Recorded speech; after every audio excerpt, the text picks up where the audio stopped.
why we need to stop blaming government. This is becoming a huge issue for me because I feel like every time I surf the web and I'm reading comments and what people are saying, everybody wants to blame government for everything. And they oh, the government's evil. Oh, the government's corrupt. It's the government. And there's a huge misconception going on here. And I want to clarify it. And that's what this episode is about. So let's dive into it. My mouth is extremely dry.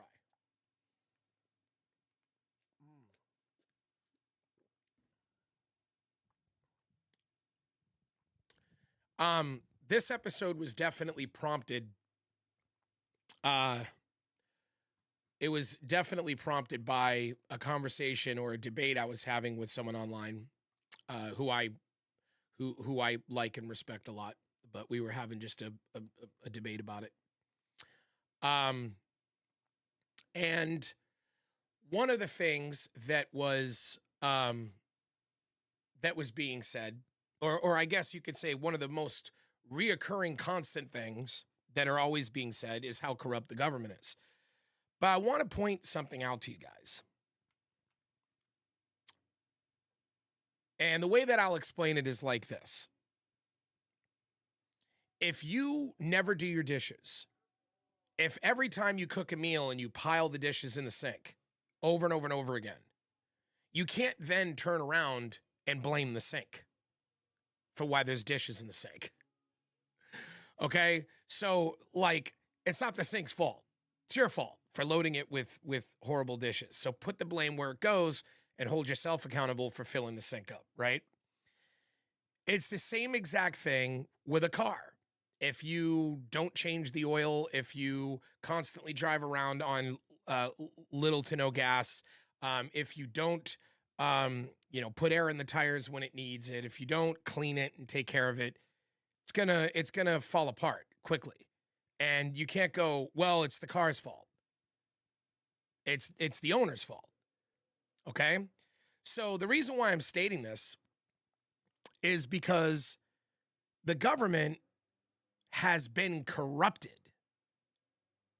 That is true. But it's also true, or I would say it's also wise not to blame the victim and say, well, the government is bad because it's corrupt. No. The billionaire oligarch mafia that controls the vast majority of what's going on in this country, they corrupted the government. They are the person who put the dishes in the sink. They are the person who didn't change the oil or put air in the tires. And so my point is this. The American government, which is the best system ever conceived in the history of mankind, and everybody knows that. There's a reason why, we were emulated by every country on earth for decades. Over three, I would say arguably 2.5 centuries, something like that. We are the envy of the world in a lot of cases, or we were, because of our system of government. It's beautiful. It's great. But I'm not gonna bore you with all the details of why our government is amazing. It is the money, Sherry, exactly. The reason why, or our government, the politicians, okay, when you say, well, the government's corrupt, you're referring to politicians. You're saying the politicians are corrupt. And that may be true, but who corrupted them and who put them there? Who put them there? Are the people that represent the government right now, are they really representing you the way that the system is supposed to work? So the way that our government is designed and how it's always been supposed to work is we, as the American people, we vote in representatives, we vote in senators, and once we vote these people in, their job is to be the voice of us, their constituents. And then they go and they make votes and cast votes and pass legislature that is what we, the American people, want or don't want. And when they get those things passed, we, the people who voted them in, and they all collectively represent the body of the people, they go in and then they vote and it becomes law, or it doesn't become law, or a law becomes amended, so forth. And that, of course, it goes to the other branch of government, which is I'm sorry, that would be the legislative branch, but then it goes to the executive branch, and the president has to sign off. And then after that, obviously, the Supreme Court has to rule that it's not unconstitutional, and voila, suddenly it's a law, or it's not a law, or it's an amended law, or whatever. And this is how it's supposed to work.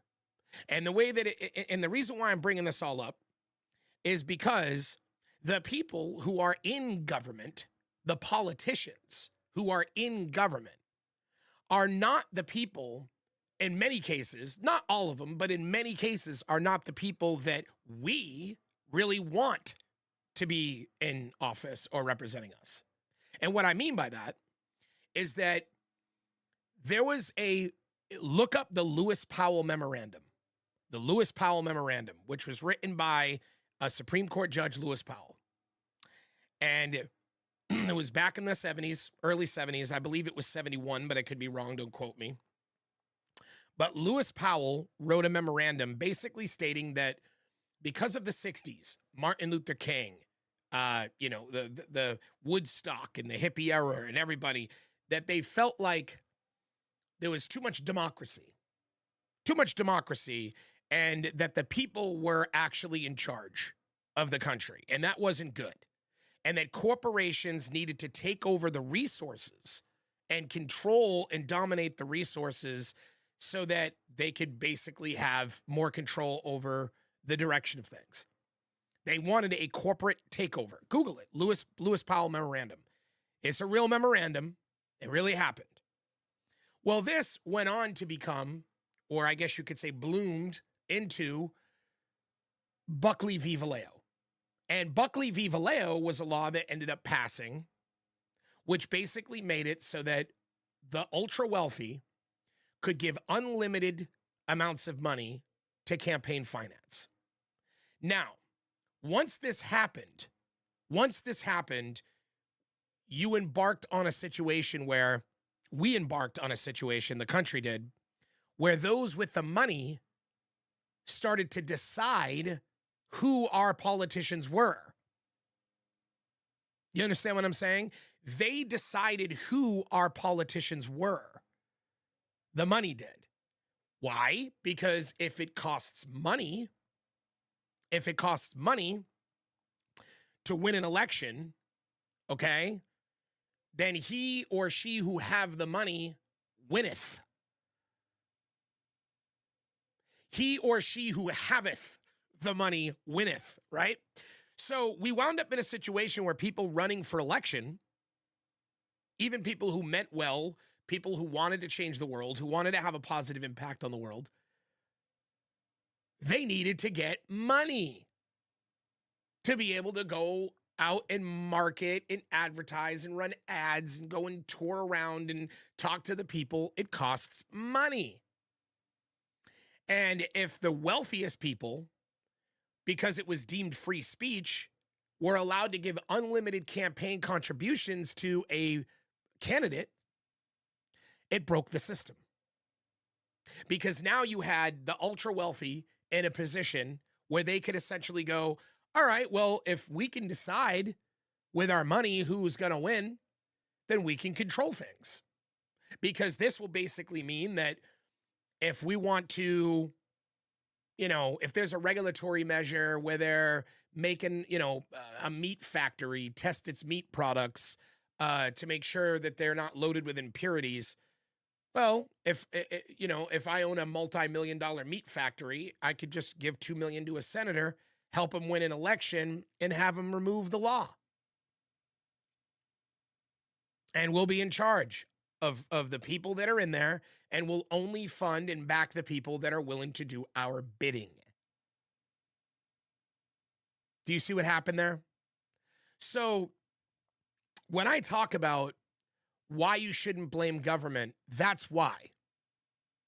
Because the government, many politicians, obviously not all, but some really want to do the will of the people.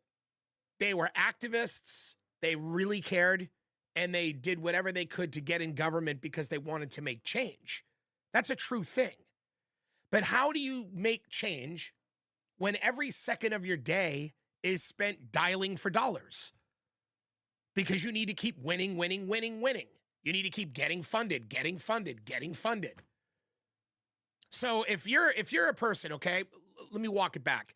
Let's say you're this person. You're an activist. You know, you're out, you're protesting. There's an issue that really means something to you, like homelessness. You're really, really hell-bent on fixing homelessness. You hate it. It hurts you. You're an empath. You want to do something about it. So you're protesting. You're raising awareness. You're doing all this stuff. And then you say, you know what? I want to get in government. Maybe you raise some, nonprofit that starts to bring in money, something like that. And then because of that, you start to become more and more successful, more known, getting your name out there. And you're like, you know what? I'm going to run for office. I really want to do something. I really want to enact change. Well, here's where everything goes sideways. Instead of being able to get, a run for office, just being a decent person and talking about what matters to you, letting it resonate with the voter, getting their votes and winning, and then being able to go in and enact change. No, it doesn't work that way anymore. Not since Buckley v. Vallejo passed in 1976. It doesn't work that way anymore. Because now, and if you're this person and you want to change homelessness or you want to fix it, you now have to go, all right, well, if I'm going to do that, I need to win. And I can't win because my opponent's getting millions and millions of dollars to run ad campaigns and all this stuff. I will not be able to beat them if I don't have funding. So you end up dialing for dollars. Because ever since Buckley v. Vallejo passed, it changed the game where it basically made it so that it became more and more and more expensive to run for any office. So it wasn't like the little guy could go, I don't care if they have money, I'll still win. No. Now it's so expensive, you will get drowned out completely by your opponent if they're taking the bribe, if they're on the dole and they're getting money from billionaires and you're not, you lose. And so what does this empath want to do? Win. Why? Because they want to change homelessness. And so what do? Whatever it takes to get money, dial in for dollars. And what do billionaires tell them? We know homelessness is important to you. We know you want to win because we know you want to fix homelessness. So here's what we're going to do. We have a little bit of a problem. Our competitor is beating us because they're getting precious metals from Greenland or some, I don't know, some country or some Germany or whatever, right? They're getting precious metals from this place and they're able to beat us. We want you to make it illegal to get precious metals from that country. So it'll wipe out our competitor. And we're going to give you millions of dollars so that you can win the election and change homelessness and do your little thing that you want to do to fix homelessness. But you're going to have to go ahead and pass that legislation for us because we need it as a corporation. We need to eat our competition. And so that's what happens. So now little Miss Empath, who wants to fix homelessness, takes the money. She has no choice. If she's going to solve homelessness and get in there and get her initiative put forth, she's got to win. And she needs the money. So she says yes. And then she says yes again. And then she says yes again, because obviously 2 million ain't going to win it. 4 million ain't going to win it. 10 million ain't going to win it. No, you need 50 million. You need 100 million. So you start taking 2 million and 3 million and 4 million from 20, 30, 40 multi-centimillion dollar, $1 billion corporations to get your money to win. But now what is your job now? Now, all of a sudden, you wind up in office and you can't do the homelessness thing because you're spending every waking minute trying to get all the legislation passed that the billionaires who put you in office expect you to do. And if you don't fulfill their every whim, then they won't finance you and you won't be a politician in the next election because they will finance your competitor in the next election and smoke you. in the next primary with somebody else that will get it done. And that, my friends, is not the government being corrupt.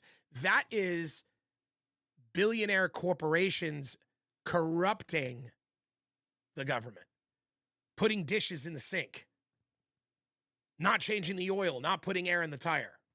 Are you with me? Are you following me? So when you sit there and you blame government, understand government is the last line of defense that we, the people, have against corporate tyranny. You know, when I was growing up, I would always hear people say, oh, the government's going to spy on us. Everywhere we go, they're going to be watching us. The government's going to be recording everything we do. We're going to be on camera everywhere. The government's going to be listening devices. We'll be, listening to everything. They'll have data on all of us. It'll be like 1984. It's funny because that is happening, but it's not the government. Who's doing that? Google, Apple, Palantir, Meta. That's who's doing that. Microsoft. It's not the government. It's corporations that are recording you and filming you and making sure everything's recorded and on film and collecting all your data. It's not the government. It's corporations. It's corporations. And what is the government? Well, let me explain. When you have corporations, it used to be, or it's always been illegal to film people without their consent. Unless, of course, you're in public places, which is, I think, has always been okay. But there's a lot of I don't know the full laws around it, but I know that everything that's going on right now with Ring doorbells and all the shit did not used to be allowed. Now, there's loopholes through the new technology, but the technology advances faster than our laws can get passed.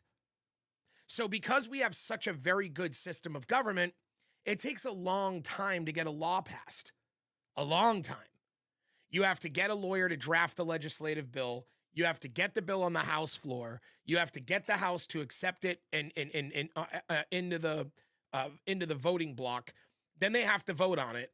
And then if they vote on it, there's still, even if it passes, they gotta go over it. They gotta look at it, see if what's earmarked in it, what they want to get rid of, what they want to put in it, all this stuff. And then it gets to the Senate. Then the Senate's gonna vote on it, and then they're gonna do the same thing and deliberate over the little things in the bill. And then after that gets passed, the president has to sign off on it, and whether or not he vetoes it or likes it or signs off on it. And then the Supreme Court has to rule on it, whether it's constitutional or non-constitutional. It's very difficult to get laws passed in America. And rightfully so. It should be like that because laws are very important. And they are the king of America. They are the ruler of America, the law.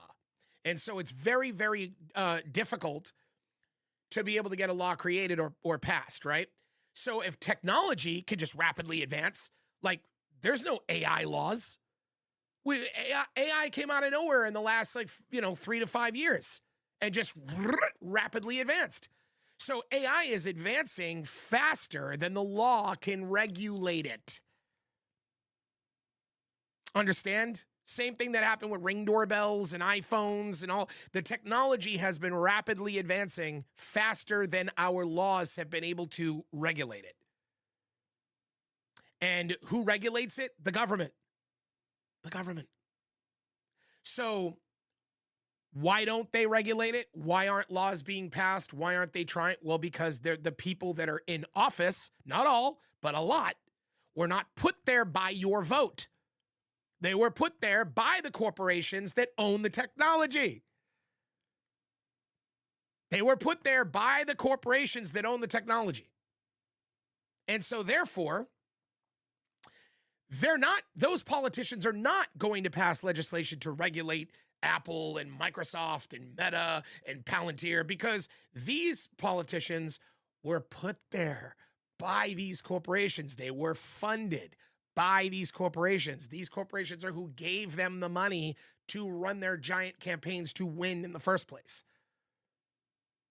And why? Because of Buckley v. Vallejo. And not just Buckley v. Vallejo, but later on they added more with Citizens United, which allowed super PACs like AIPAC, which is the biggest, one of the biggest super PACs in the world. And it's an Israeli, it's basically a way for Israel to have more of an effect on American politicians than any Americans vote. And those two things, Buckley v. Vallejo and Citizens United, are what is wrong with the country. Period. That's it. It's that simple.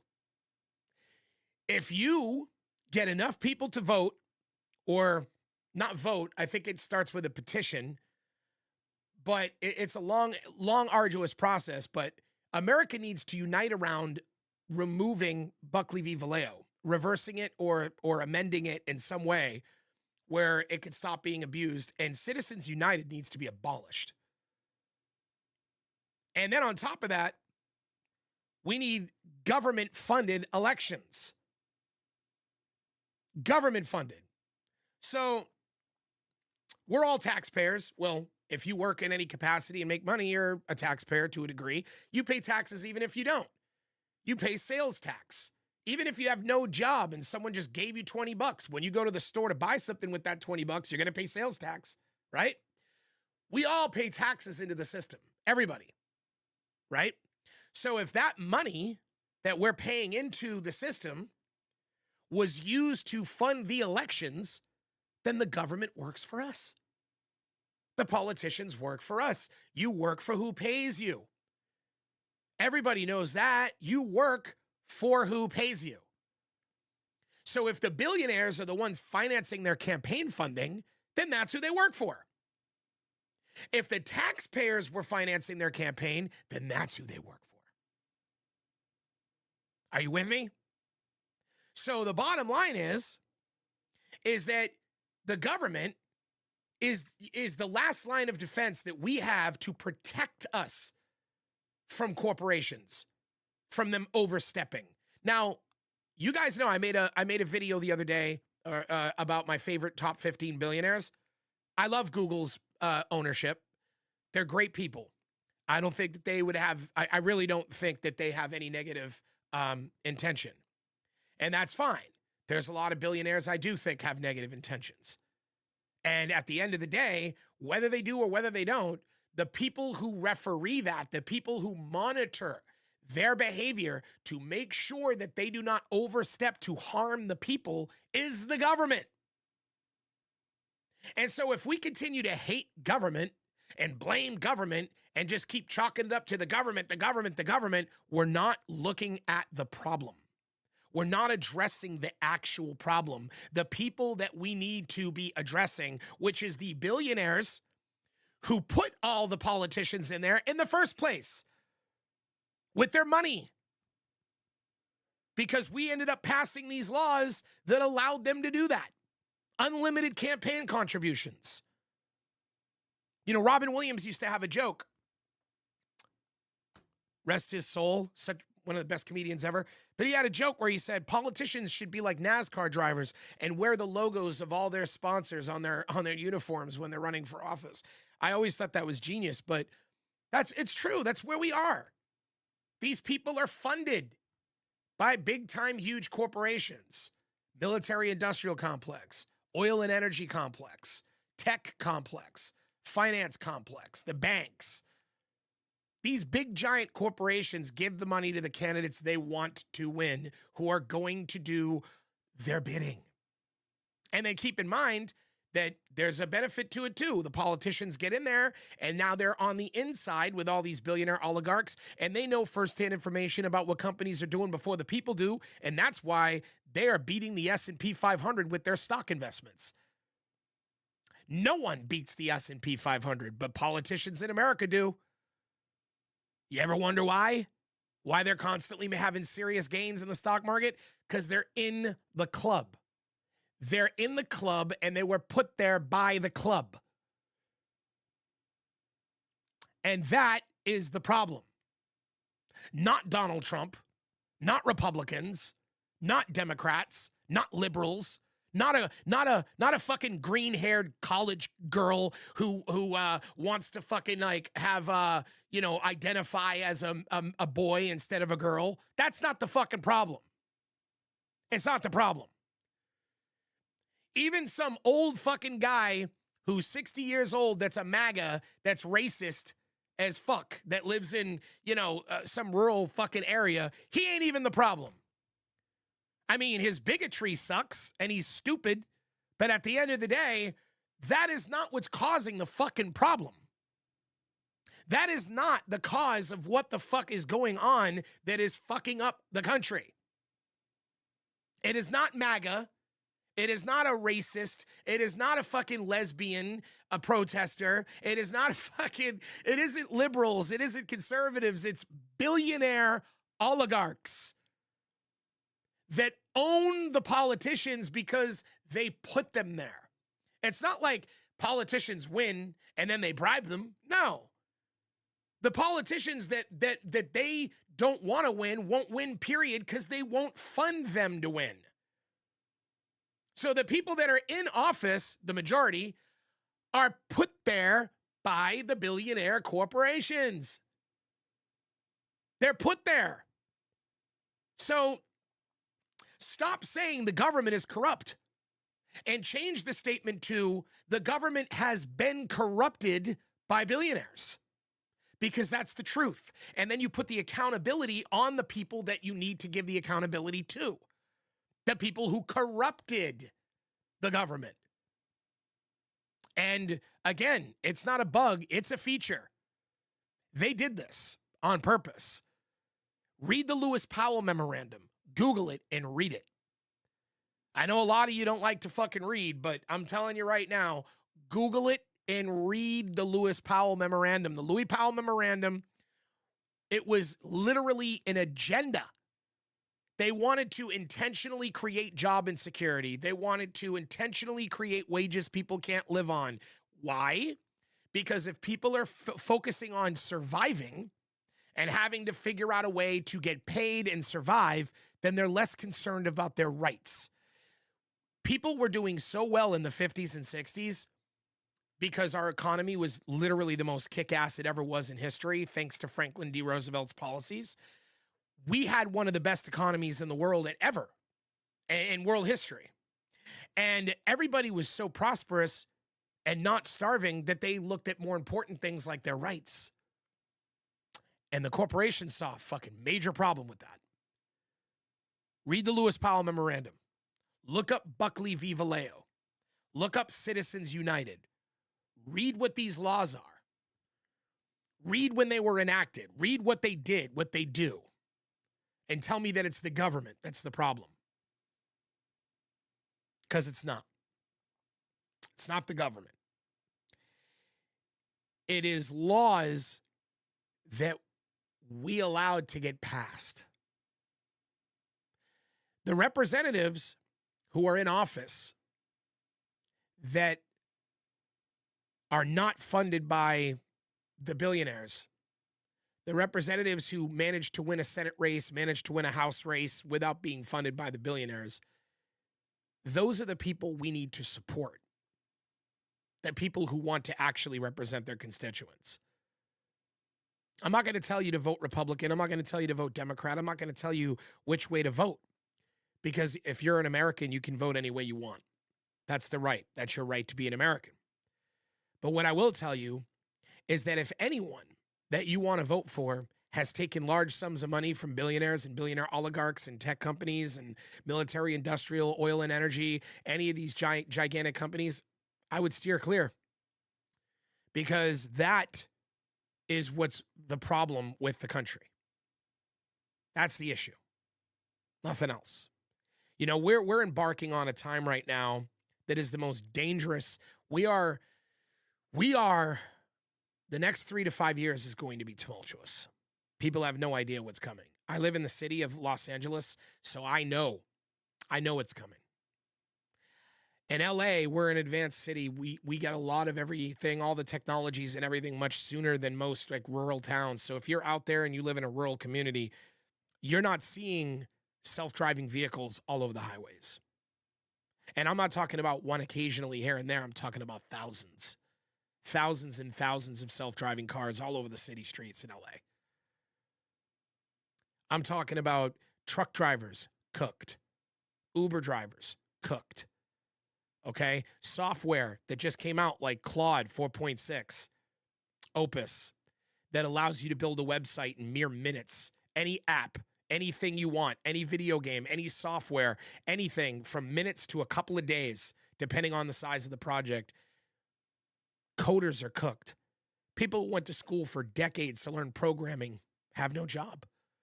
Nobody needs them anymore.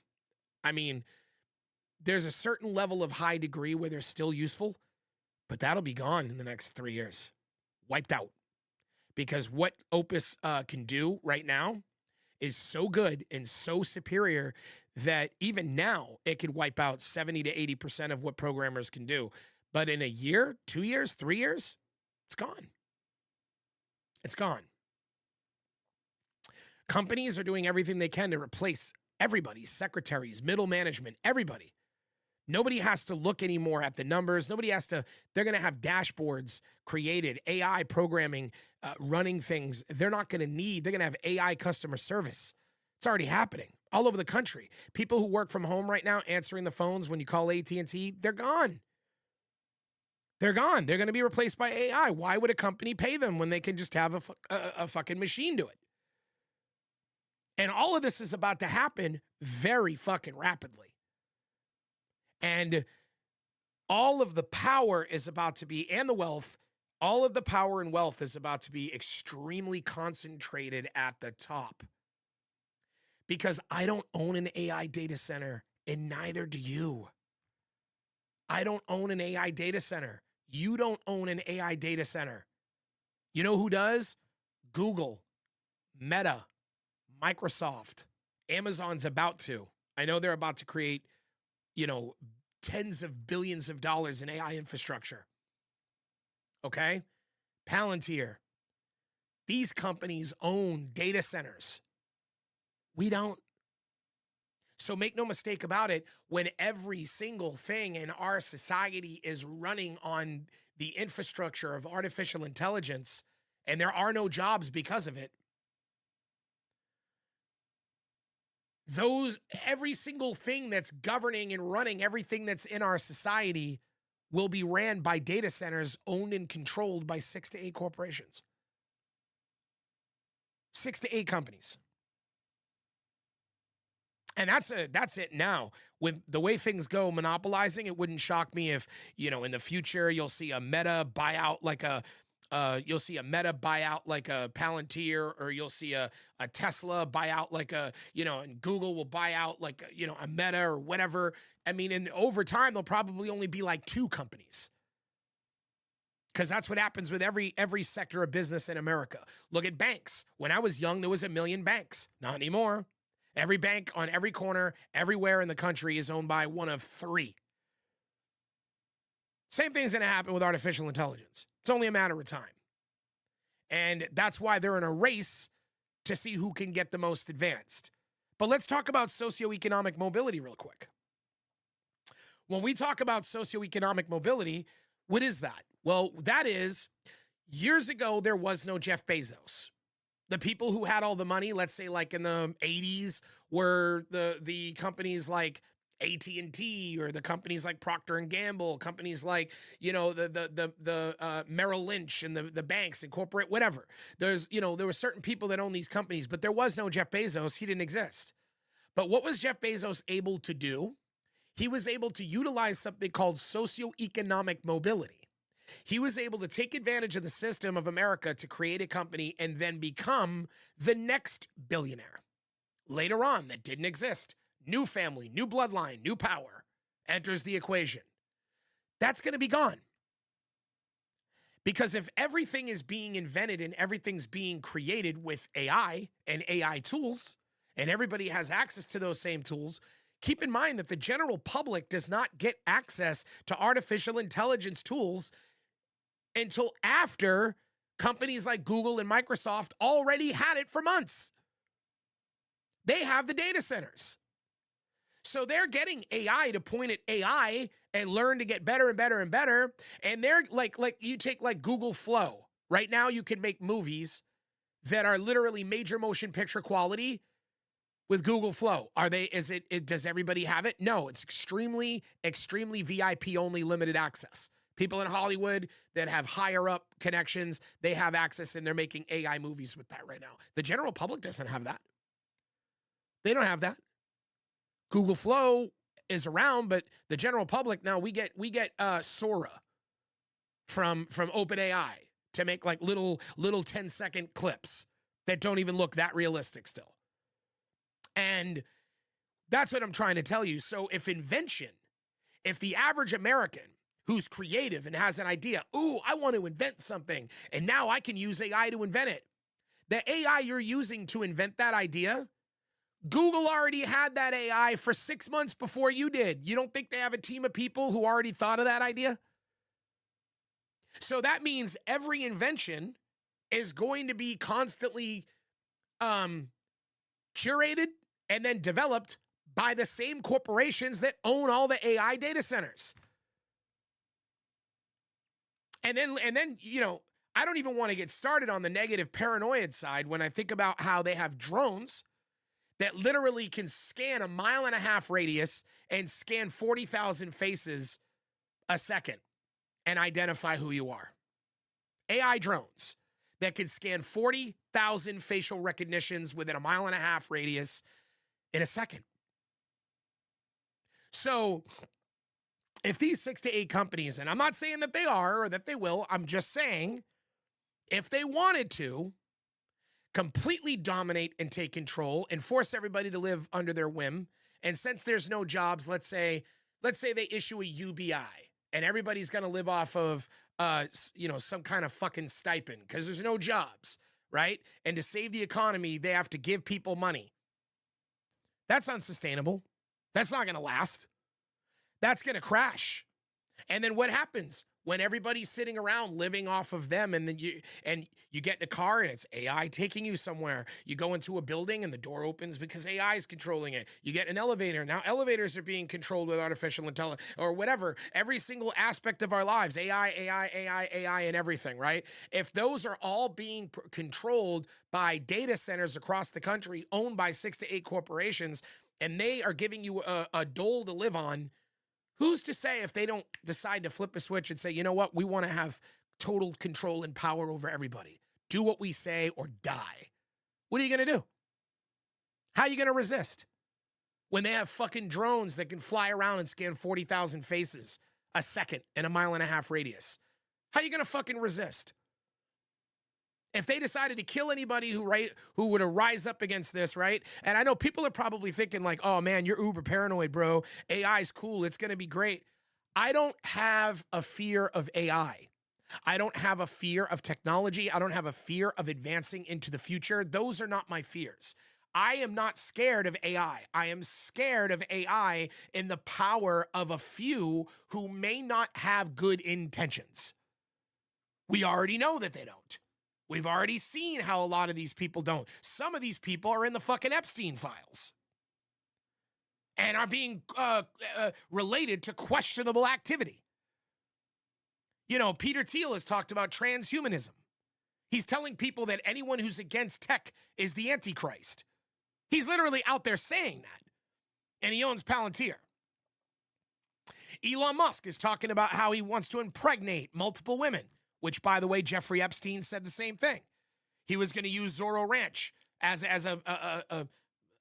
basically a fucking a baby farm. He was going to bring all these underage girls there and knock them all up, 20 at a time, he said. This is true. He wanted to knock up 20 underage girls at a time. And what was Jeffrey Epstein? He was a transhumanist. What is Peter Thiel? He's a transhumanist. Peter Thiel is in the files. Now, again, I'm not, I'm the last person to want to, try to attack or judge anybody, but I think that this is something that we have to take a look at. Peter Thiel owns Palantir, which has all the military contracts. The man in charge of the AI for the US military is in the Epstein files and has literally openly stated things like that when he was asked, do you think humans uh, should be, what was it? Do you think humans should, what was the question he was asked? Something about, um, do you think that humanity, um, oh, I can't remember the question, but he basically made some sort of statement that alluded to the fact that humans that are not being more perfected by science and technology, like becoming half machine, half human, that unless they do that, that we're flawed and that we deserve to die off. This is the stuff that these people are saying out loud in open general public.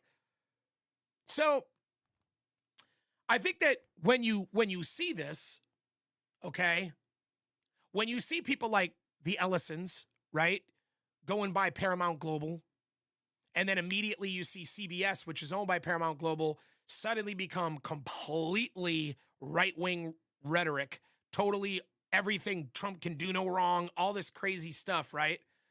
And you know that Larry Ellison is another person who owns all these data centers. Nationwide, he's opening up data centers all the time. He is just as involved in that.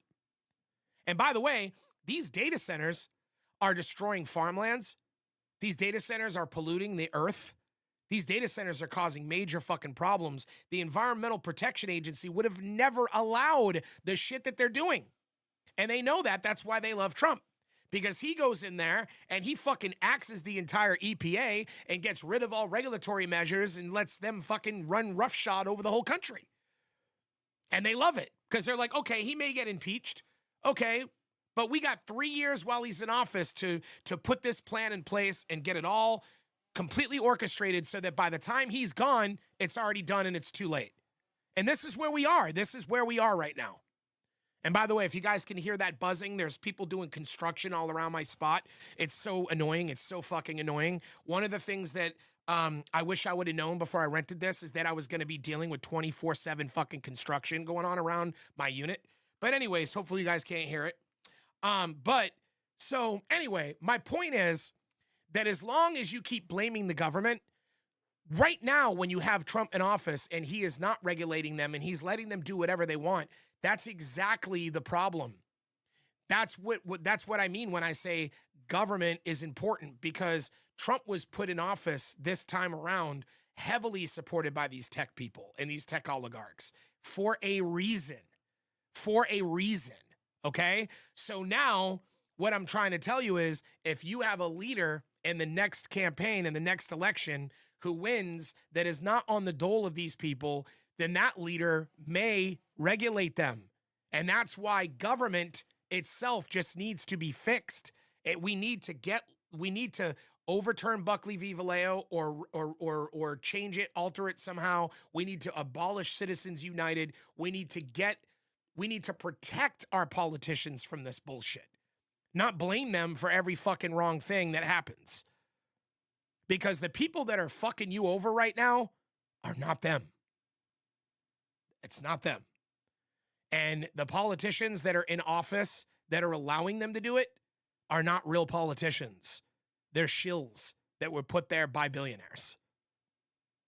So until you stop the billionaires from, using their money to fill the fucking Congress with shills, you don't have a government. And I'll end on that note. My name is Tom Kean. This was another episode of the Executives Playbook. Please like my video if you haven't yet. Please subscribe to the channel if you haven't yet. Hit the little bell so you can be notified. And I'll be here every day. I appreciate it. I know I try to be here every day, but I run a business and sometimes it's very difficult and the day gets away from me. But as things cool down here over the next week or two, I will be here far more consistently on a daily basis. So stick with me, guys. Love you. Thank you for tuning in. And I hope you guys have a wonderful week.